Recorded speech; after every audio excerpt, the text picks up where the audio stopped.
judging is one of the more flexible categories in the extraordinary ability visas.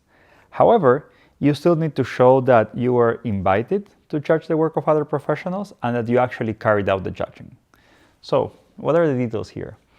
Yeah, so judging is actually one of my favorite criteria because you can, really get creative here. I would say things like hackathons, peer review, paper review, judging competitions, startup pitches, all of that will be good evidence for this criteria. There are not that many limitations, so you can get really creative. The two things that you need to be careful are not to judge work of students. I mean, you can still do it, but just not for the EB1 or the O-1. And judging or reviewing things within your organization. Like sometimes people come and say, well, I had to approve the code before it gets deployed. That's not going to work for this criteria because you're doing that as part of your KPIs or as part of your job duties. Yeah, because at the end of the day, this is about you being recognized and sought after as an expert, right? Yeah, so this is exactly. So this is about you being recognized by the field. They want your input, and then you get invited to, review the papers or judge the hackathon. Now, another thing here is not to confuse judging and mentoring.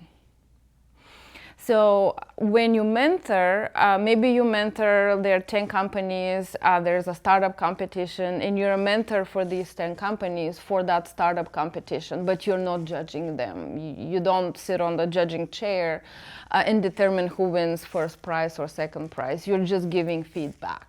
So that piece of evidence will not be considered under the judging criteria, but we can use it obviously to strengthen your case, maybe final merits, maybe other criteria as relevant. Got it. What about when you're helping select the next cohort of an accelerator or choosing the next member of an association or this type of thing? Yeah, that would definitely be considered judging. I always encourage these activities, and it just helps with the with the overall the final merits and other criteria. So that's great evidence. Got it. What about the documentation? Sometimes this judging is a bit informal, right? You are reviewing something, maybe it's just an email exchange. Like, what do you show? So the most important piece of evidence is the evidence that you actually judged or completed the assignment. That's what USCIS wants to see. The invitation to judge is great, but the invitation alone is not sufficient. So sometimes we get emails when you do the judging, and then you get a thank you email, thank you for your time for judging X, Y, and Z competition. Sometimes it's a certificate of completion, so that also works. And sometimes the clients tell us, well, I don't have anything. So in that case, they can reach out to the organization or the journal they work with and get a letter basically confirming that they judged or they reviewed the papers. Got it. What about if I have been invited to judge, but that's in 6 months and I want to present my case tomorrow? So that will not work for the judging criteria because we don't have evidence that you have completed the assignment.